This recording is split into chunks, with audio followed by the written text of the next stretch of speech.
Hi, welcome to the Crates Motel. My name's Conan. In today's video, we're going to look at one of my workflows for chopping up samples in the MPC.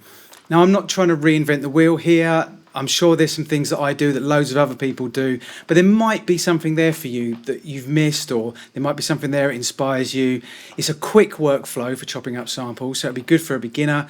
But also, you know, if you're a veteran, you might watch it and you might think, haven't done that, I can try that. So let's jump in.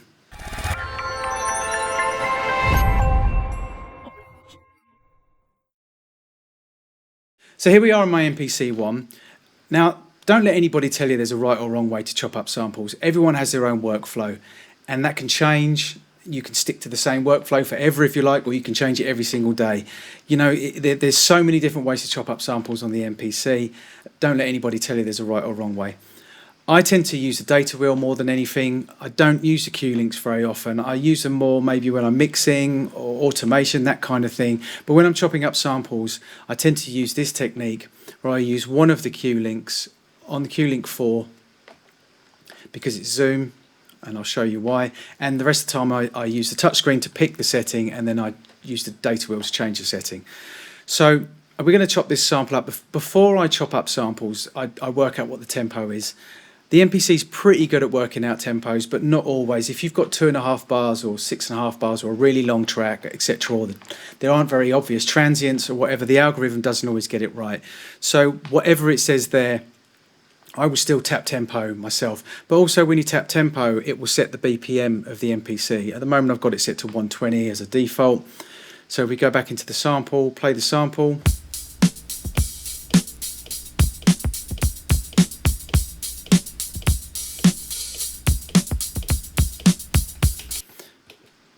It says 108.11. I know this sample is around about 107 BPM, so I'm going to change that to 107, and we'll leave it there like that. So the next thing I want to do is, I've got too much here. I only want about 4 bars.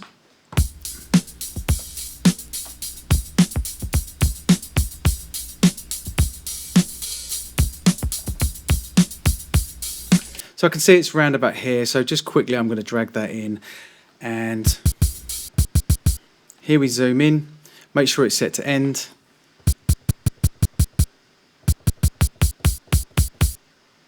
Make sure 0 snap is set. It is. Make sure it is.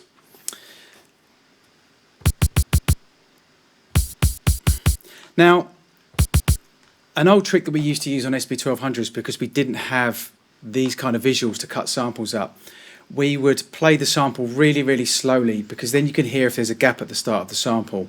So I still use that technique now, because whilst, you know, my eyes and my ears are telling me at this speed that sounds okay at the end there, I don't always trust. So what we do, or what I do rather, this is an old school trick, I'm not the only person who does this, turn it all the way down to 24. And now you can see, or hear rather, whether there is a gap at the start. Just using your ears, close your eyes. Let me show you what I mean. If I just take this out a little bit. Now you can hear there's a gap at the start, because we've slowed it right down. That's too far. That's not far enough. That's spot on. So you can use your eyes, but I do like to use my ears, and that's an old technique that comes from the SP1200, or any of the samplers, in fact, that didn't have a visual reference. So zoom straight out. So now I have my 4 bars here. Make sure that's taken back up to 0, and we'll chop that. So now we have 4 bars.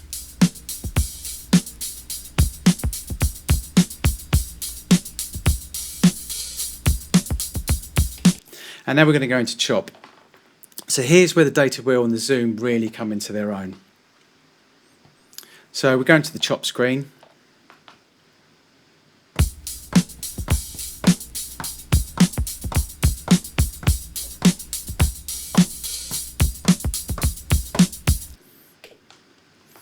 So we've got my 16 chops there. Now I could have used threshold or regions, etc. There's no right or wrong way.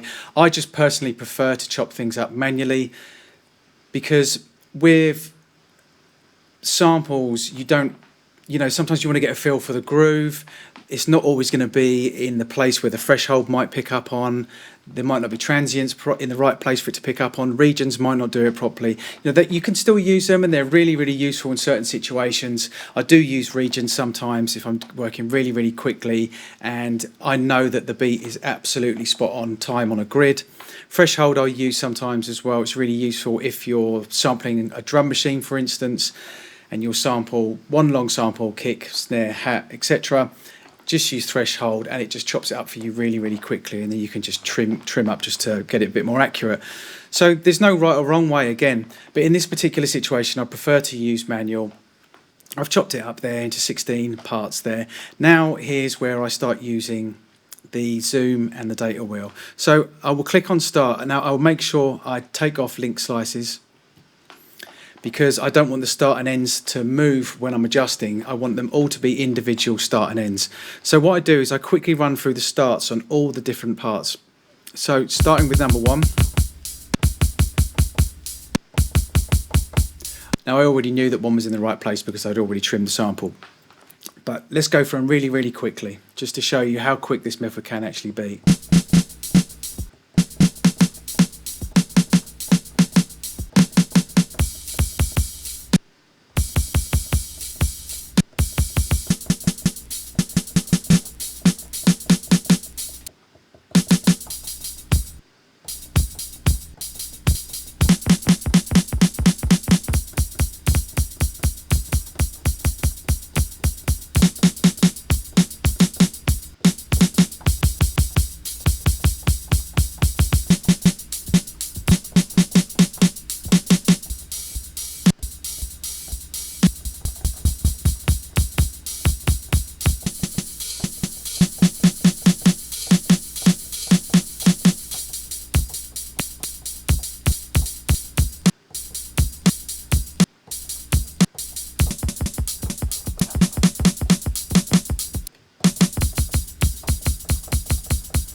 So you can hear you can get the starts pretty quickly just by using the zoom and the data wheel combined. Then I'll do exactly the same but with ends.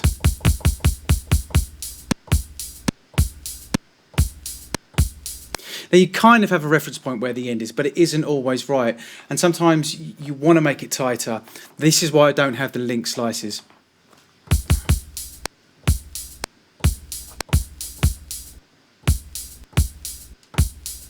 I don't want that click at the end, that's the whole point.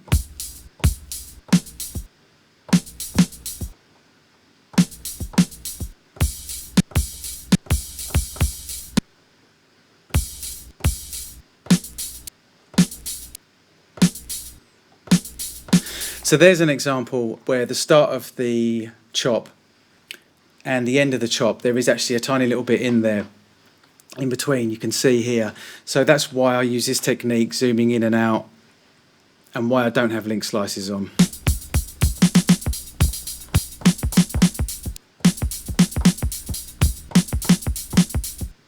Same there as well.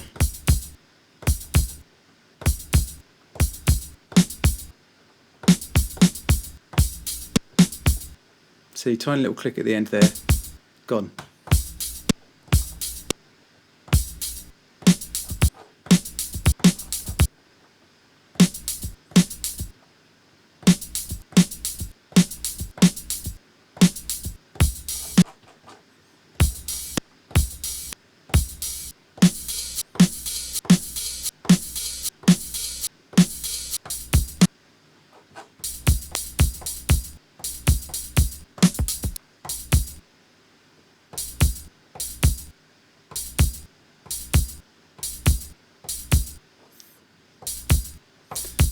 Okay, that little click's staying there, so you probably have to tidy that up with an envelope later on.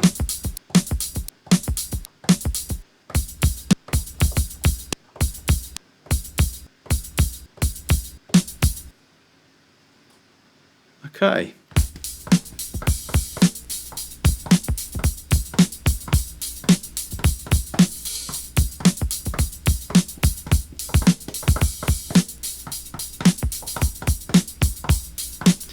So that's chopped it up pretty nicely. Obviously then I would convert that to a program. I normally use pad parameters, not always, but for the sake of argument here we'll use pad parameters.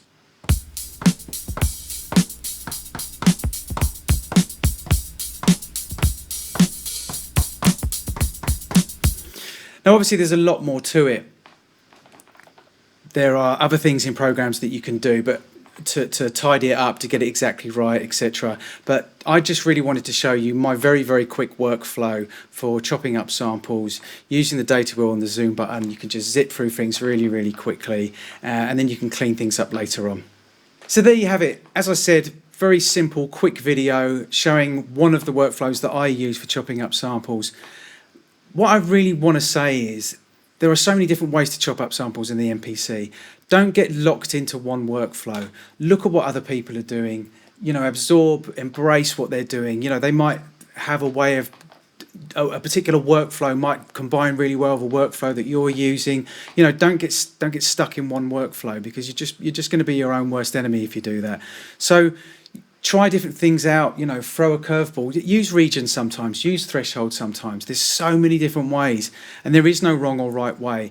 And, you know, learning as many different workflows as you can is going to put you in a situation where whatever you come up against, whatever type of sample you come up against, or, you know, auto sampling and sampling beats or sampling jazz or sampling, you know, whatever, acapellas, guitars, etc.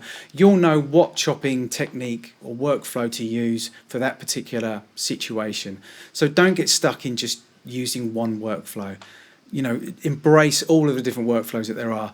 So thanks for watching. Please subscribe for more mixing, mastering and MPC tutorial videos and reviews.